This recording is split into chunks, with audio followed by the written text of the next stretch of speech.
Once a bustling downtown, most of the storefronts in Lawrenceville, Virginia now sit empty. It's a poor county. This is a country, a very farm agricultural county. Doesn't have a lot of industry. But it does have one major economic lifeline, a level 3 state prison. First and foremost, I do not want the prison to close. Right? This is a small community. It's a impoverished community. We don't need to lose any jobs. Brian Roberts started working for the sheriff's office in Brunswick County 25 years ago. That's the same year the Lawrenceville Correctional Center opened. The first half of life of the prison, it was an asset. But in recent years, Roberts says the prison has become a liability. I think the 911 call came in and said, "We need a deputy at Lawrenceville Correctional Center ASAP." Okay, what's going on? All right, somebody dropped some packages. We have an inmate on the outside of the building with a rope trying to get him. We got 6 inmates on top of the building. They escaped from their housing unit and was running around on the campus. They need to come right now. It's pretty crazy. Between January 1st of 2021 and May 20th of this year, the Brunswick Office of Emergency Communications received 204 calls for service from the prison. Of those, 39 were for overdoses and 21 for person unconscious. They believe that it's fentanyl, but is unsure at this time. And prison calls for service over time have skyrocketed since 2018. We got one unresponsive. It's an OD, but they say he's breathing possible OD. 2 Narcan was given. And in the last 4 months, 2 calls turned into hazmat situations. Brunswick County 911, what's the address of emergency?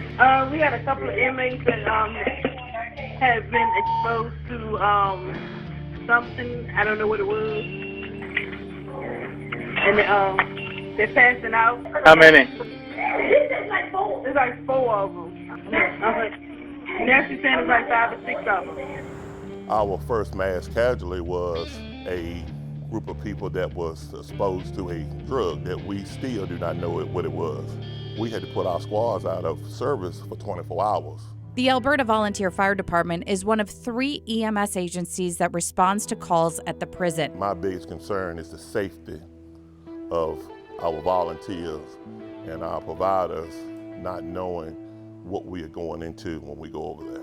And Chief Ted Smith says when his crews constantly get called to the prison, it's the citizens of Brunswick who suffer. When the call volume up, we are constantly going over there.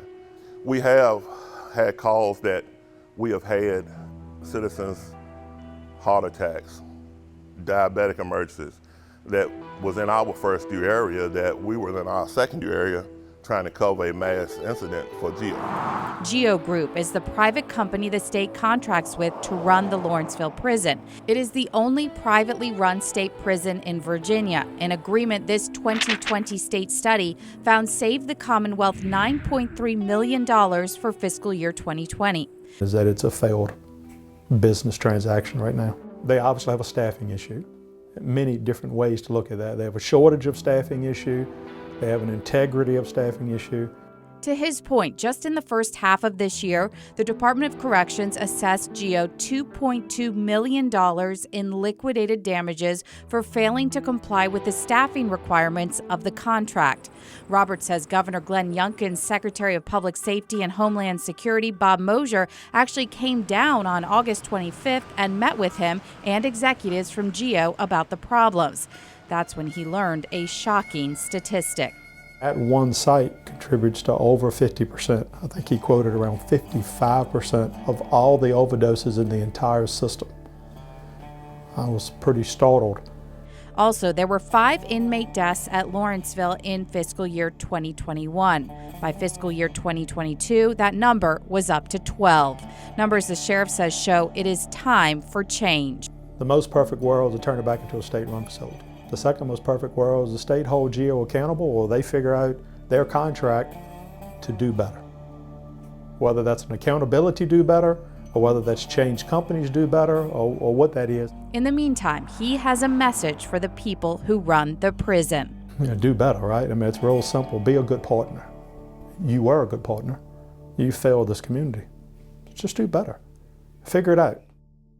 Now, in a statement from Governor Youngkin's spokesperson, Macaulay Porter, she said the Department of Corrections is looking into this matter and the facility is submitting a plan to address these issues. We asked GEO Group what they are doing to address the problems inside the prison. A spokesperson emailed us a letter sent to the head of the DOC on August 23rd.